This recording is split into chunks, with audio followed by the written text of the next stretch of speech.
뭉클하고 가슴 벅차. 미군 철수 선언 아니냐. 한국 끝장. 논쟁 폭발.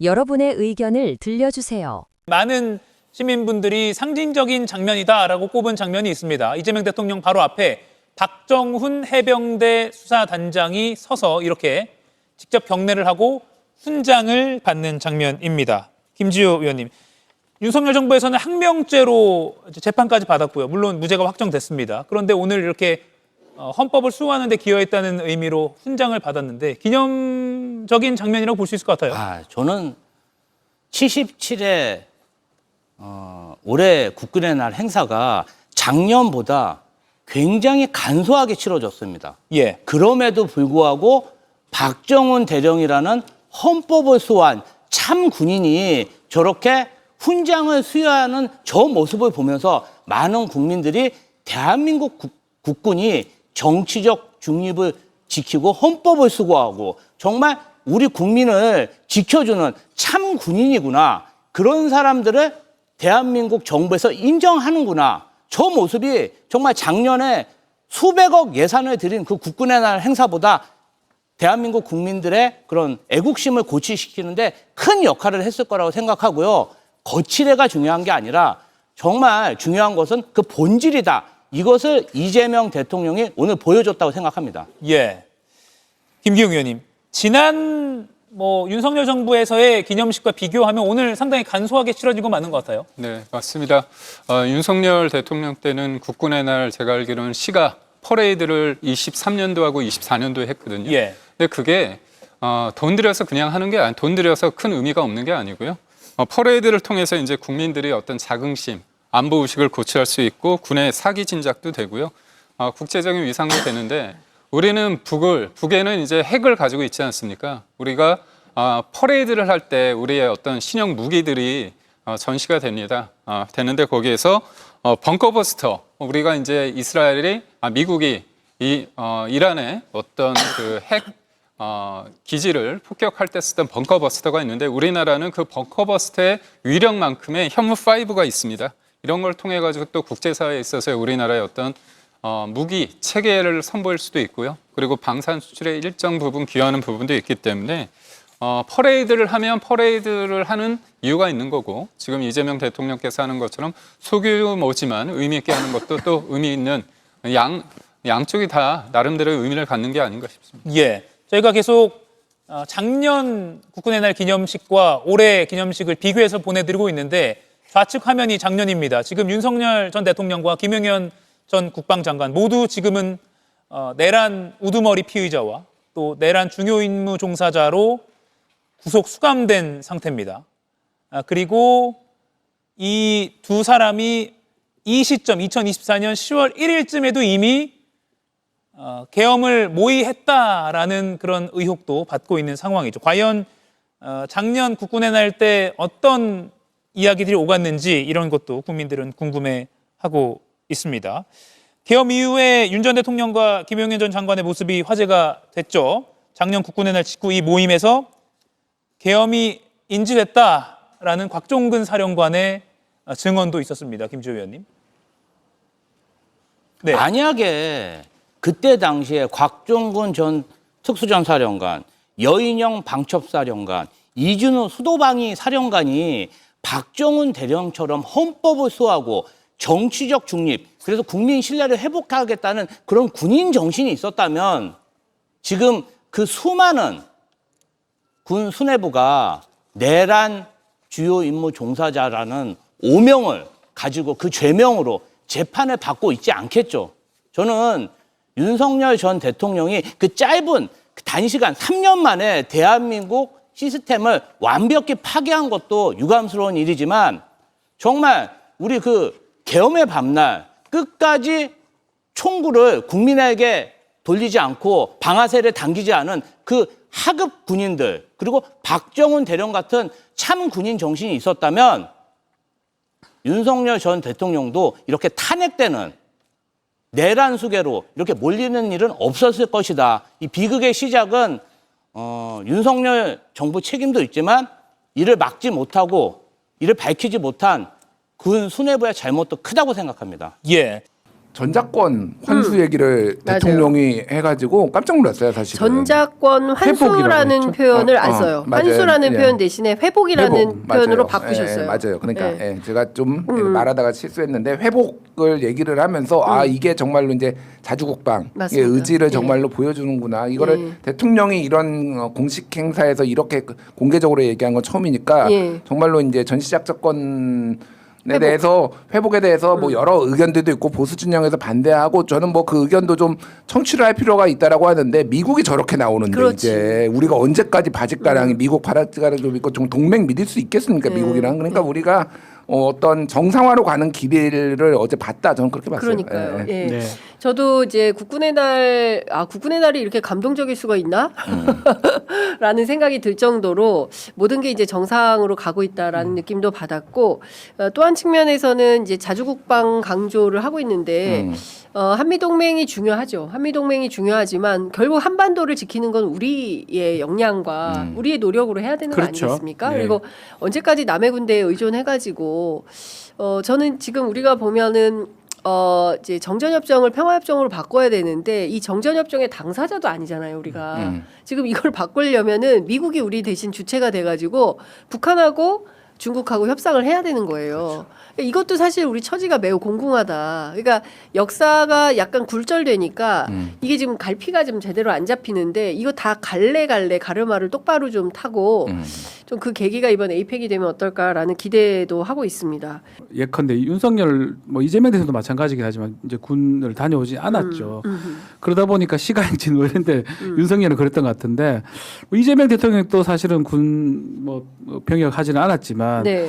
그 모습이 저 눈에 띄더라고. 굳이 그렇게 할 필요는 없거든요. 힘들기도 하고 그렇게 한다 해가지고 시가행진 한다 해가지고 막 이상한 거 모형 만들어서 가고 이렇게 저는 그게 되게 웃기하다고 생각이 들었는데 오히려 현무 보여주고 네. 그 정도 뭐 블랙이글 쇼하고 할 수 있는 거 하면서 적정한 예산에서 했던 모습이 오히려 저는 군 출신으로서 네. 제가 군대 있을 때 국군의 행사를 많이 봤어요. 다 힘들어해요. 예. 그리고 그게 그렇다고 국군의 우리의 날인데 어쩌면 예, 예. 국군의 날인데 군인들이 다 힘들어하면 안 되지 않습니까? 맞습니다. 그래서 시가행진 안 하고 예산 많이 줄였고 병력 많이 줄인 거 예. 그게 저는 사실 제일 더 잘했다. 잘했다 생각이 예. 들어요. 네, 국군의 날 기념식 소식 전해드리겠습니다. 네. 키워드 두 가지였습니다. 네. 계엄잔재 청산 그리고 자주국방이었습니다. 먼저 이재명 대통령 취임 후에 첫 국군의 날이기도 하지만 이게 불법 계엄 이후에 처음 맞는 국군의 날이기도 했습니다. 네. 우리 국민들 아직도 12.3 그 계엄의 밤 총을 든 군인들이 국회를 짓밟았던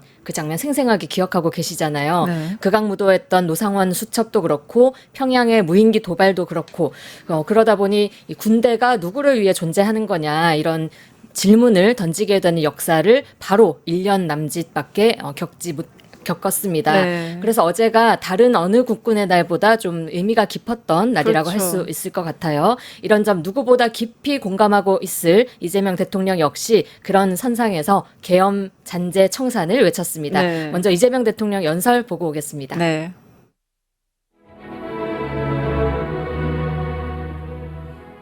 충성 김dem사 부대 열중시요. 부대 열중시오 열중 샷 참모 열중 슛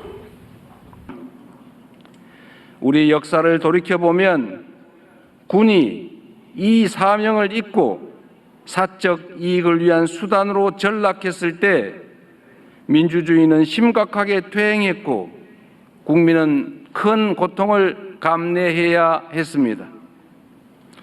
작년 12월 3일 극히 일부 군 지휘관들은 군 본연의 임무를 망각한 채 최고 권력자의 편에 서서 국민을 향해 총뿌리를 겨누었습니다.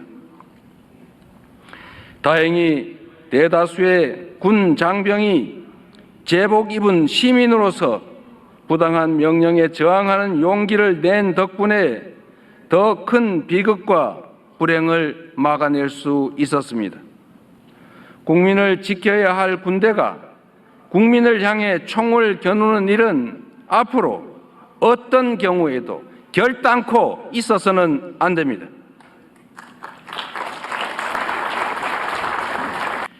군 통수권자로서 대한민국 국민을 책임지는 대통령으로서 불법 계엄의 잔재를 말끔히 청산하고 헌법과 국민을 수호하는 군대로 재건하기 위해 민주적, 제도적 기반을 더욱 단단하게 강화하겠습니다. 우리 군이 민주공화국의 군대이자 국민의 군대로서 새롭게 태어나는 길에 적극 동참해 주시기를 바랍니다. 네, 건국 77주년이라고 해서 그런지 국민과 함께하는 선진 강국에 맞게 윤석열 기억하시나요? 그 어색한 카퍼레이드 시가 행진이 있었는데 이번에는 시가 행진이 없었어요. 네, 대신에 K 군사력을 과시하면서 순국 해병 이야기도 했지만 훈장 수여도 있었다고 하죠. 네, 의미 있는 장면도 볼 수 있었습니다. 사열 후에 최상병 순직 사건 당시에 윗선에 이 압력에 굴하지 않았던 우리 박정훈 해병대 수사단장에게 네. 이 대통령이 직접 훈장을 달아줬습니다. 네. 박정훈 단장은 충성을 다하겠습니다라고 화답했는데요. 네. 이 대통령이 직접 계엄 잔재 청산을 언급하고 이렇게 박 대령에게 훈장을 수여한 거는 정부의 내란 종식과 개혁에 대한 변치 않는 의지 좀 보여줬다라고 평가되겠고요. 이런 기조하에서 더욱 속도를 내라는 메시지로도 읽힙니다. 네. 그리고 국군의 날 기념식 입장할 때도 이재명 대통령 6.25 전쟁에 참전했던 1세대 간호장교 등 국민 대표 7명과 함께 입장했습니다. 네. 국민의 군대, 국민과 함께하는 군대라는 점 강조하는 장면이었습니다. 여전히 아물지 않은 상처, 또 내란의 잔재들에 대해서 우리 대통령이 이렇게 명확하고 강하게라고 해야 될까요? 이런 입장 다시 천명했다는 점에서 국민 한 사람의 입장으로는 뭔가 마음의 안심도 되고 좀 감사하다는 생각, 그리고 앞으로 정말 나라다운 나라 이 대통령과 국민이 함께 만들어갈 수 있겠다라는 믿음이 좀 가는 장면이었습니다. 예, 말씀드린 대로 건군 77주년 맞아서 국민과 함께하는 선진 강국이 무엇인지를 이제 보여주는 굉장히 의미 있는 행사가 아닌가 싶기도 한데 또 이재명 대통령 화두를 던졌습니다. 우리가 현장에서 그러니까 계룡대 상궁에 KF-21이 기동이 됐거든요. 아, 이게 K 군사력이다. 바로 자주국방을 화두로 던졌어요. 네, 지금 세계가 각자 도생의 시대로 진입하고 있는 안보 환경에서 자주국방은 필연적이다. 한미동맹의 기반 위에 전시작전 통제권을 회복하겠다라고도 했는데요. 이 부분도 영상으로 보시겠습니다. 네. 지난 77년을 거치면서 우리 대한민국은 역사상 그 어느 때보다도 강력한 국방력을 갖추게 되었습니다. 이런 대한민국의 국방력에 의문을 가질 이유도 없고 불안에 떨어야 할 이유도 없습니다. 우리 국방력에 대한 높은 자부심과 굳건한 믿음의 기초에 강력한 자주 국방의 길로 나아가야 합니다. 급변하는 안보 환경에 능동적으로 대응하려면 자주 국방은 필연입니다. 인류 역사상 가장 긴 평화와 공존의 시기가 저물어 가고 있습니다. 세계 각지에서 협력과 공동 번영의 동력은 약해지고 갈등과 대립이 격화되는 각자 도생의 시대로 진입하고 있습니다. 대한민국의 평화와 번영을 위해서는 누구에게도 의존할 것이 아니라 우리 스스로의 힘을 더욱 키워야 합니다. 어떤 상황에서도 스스로의 안위와 평화를 지켜낼 수 있는 강력한 자주 국방의 꿈을 현실로 만들기 위해 3가지 약속을 드립니다.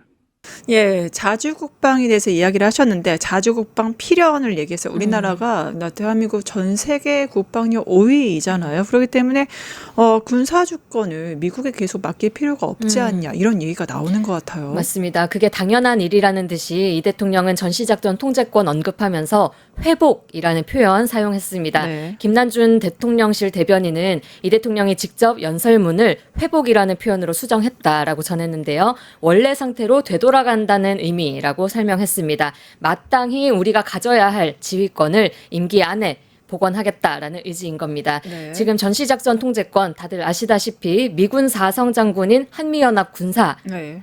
한미연합군 사령관이 갖고 있습니다. 그렇죠. 연합사령관의 직속 상관은 미국의 인도태평양 사령관이거든요. 그렇죠. 즉 한반도에서 행여나 전쟁이 나더라도 연합사령관이 미군의 지휘를 받아서 전쟁의 진입 단계부터 종결까지 책임을 지게 되는 건데 이승만이 갖다 바쳤죠. 쳤죠. 네. 우리 땅에서 전쟁이 나도 우리 군이 책임도 질 수 없고 권한도 행사할 수 없다는 거. 이거 누가 생각해도 비정상인 거잖아요. 그래서 제가 러시아 친구들 만났을 때 제일 저희 무시하는 게 니네 전자권도 없잖아 이렇게 어머, 그런 무시하더라고요. 얘기를 해요? 외국인들이? 슬펐습니다. 아, 너무 부끄럽다. 네.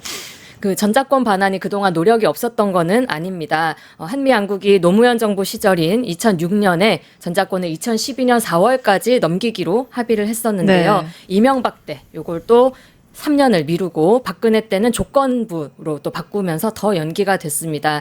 문재인 정부 때 다시 추진이 됐지만 결국은 이루어내지 못했고 윤석열은 아직 준비가 미흡하다라면서 아예 그렇죠. 이 논의 자체를 멈춰 세워버렸습니다. 이렇게 당연한 일이 이렇게나 미뤄진 데는 결국 우리 스스로의 힘을 믿지 못하는 거 그리고 반미 프레임에 대한 두려움 때문이 아닐까 좀 생각이 들더라고요. 자주 하면 반미로 연결이 되고 반미는 곧 종북, 친북이다 이렇게 연결이 되면서 보수 정권은 물론 민주정부에서까지 그 프레임에 좀 갇혀온 건 아닐까 돌아봐야 될 것 같고요. 지금 그 어느 때보다 우리 국민들 당당한 대한민국 좀 염원하고 외치고 있는데 네. 자주국방을 향한 이 발걸음 우리 이 대통령이 더 당당하게 더 큰 폭으로 내딛기를 좀 응원하고 싶습니다. 네. 그리고 또 국군의 날 행사가 굉장히 좀 비교가 되는 지점이 재밌는 게 윤석열의 국군의 날과 이재명의 국군의 행사 예산부터 모든 것들이 많이 달랐어요. 특히 카퍼레이드와 시가 행진이 있었다 없었다 우리의 뭐 무기를 보여주면서 북한 까불지 마 이게 바로 윤석열 아니었나요? 네, 윤석열 때 기억하시죠? 네. 전두환 정권 이후에 40년 만에 그것도 2년 연속이나 대규모 시가전을 진행을 했었습니다. 네. 윤석열 대통령으로서는 처음 시가행진에 참여했었는데요. 북한 정권의 퇴행, 몰락의 길, 종말의 날 뭐 이런 걸 운운하면서 마치 전쟁이라도 나길 바라는 사람처럼 호전적인 말도 쏟아부었습니다. 지금 돌이켜보면요. 비상계엄을 준비하는 일환으로 그랬던 게 아닌가 싶을 정도였습니다. 윤석열 정부 2년간에 매년 5,000명 넘는 군인이 동원돼서 땡볕 아래서 한 달 넘게 준비를 했고요. 예산도 각각 100억, 80억씩이나 투입됐습니다. 네. 아마 겪은 분들 많으실 텐데요. 도심에는 또 극심한 정체. 그렇죠. 연습할 교통 때부터, 정체가 엄청났었죠. 난리였습니다. 네. 그랬던 기념식이 이번에는 계룡대 연병장에서 간소하게 진행됐는데요. 병력도 5분의 1로 또 예산도 3분의 1, 27억 원으로 대폭 줄었습니다. 이게 규모가 작다고 해서 군력이 작아지는 것도 아니고 자부심도 작아지는 게 아니라는 거 이번에 여실히 보여준 점입니다. 그리고 저는 연설문을 읽는 태도에서 둘이 비교를 느꼈는데 윤석열은 그대로 대본을 읽어요. 네. 근데 이재명 대통령은 자주국방 작전권 얘기하면서 우리 K국방 얘기하면서 그 자기 생각을 그대로 말하거든요. 아 이게 지도자 누구는 프롬프트 없으면 아무것도 못하고 누구는 자신의 확고한 신념과 의지를 그리고 나아가되 방향을 제시한다는 점에서 누가 진짜 준비된 대통령이었는지 다시 한번 생각하게 되는 것 같아요. 네, 여튼 K국방력 화이팅입니다. 파이팅입니다.